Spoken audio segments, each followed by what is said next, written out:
If you're optimizing for local search and not using Google My Business, you're missing out. So many businesses spend buco bucks on local search marketing and miss out on this free and incredibly easy tool to use by Google.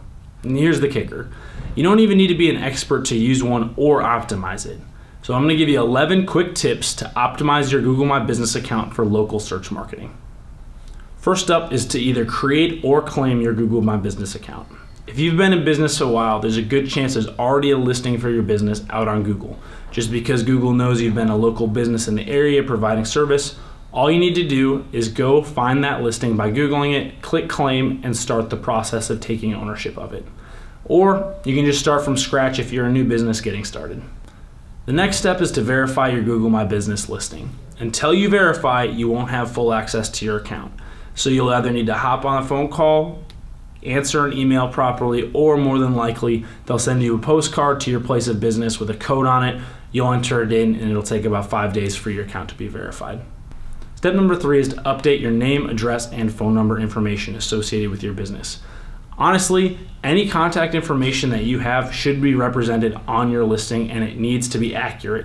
So if you update your address, your phone number, or even your email, it would make sense for you to do so on your Google My Business listing. It just makes sense. Step number 4 unfortunately gets overlooked by a lot of businesses, and it's setting proper user permissions on your account.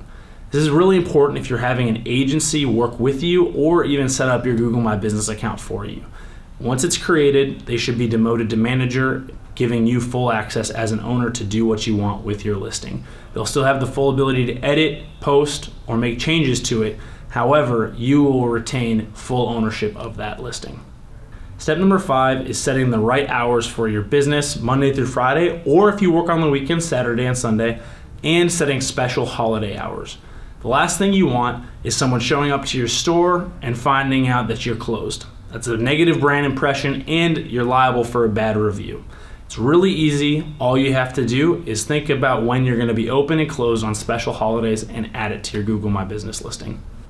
Step number 6 is huge for local search. Defining your service area.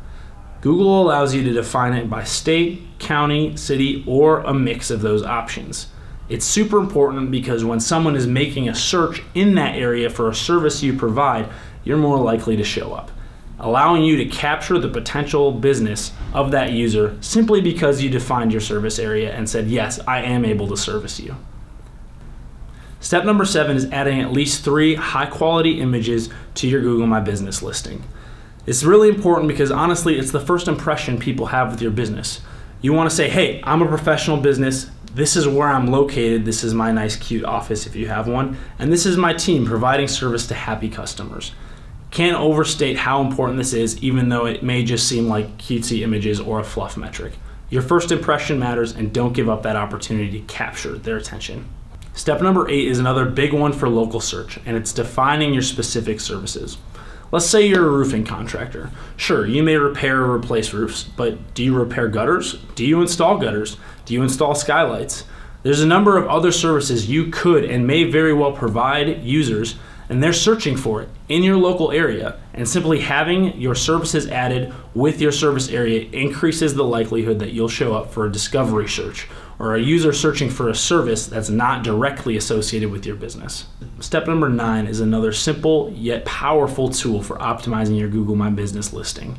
Add a brief description that touches on the human aspect of your business.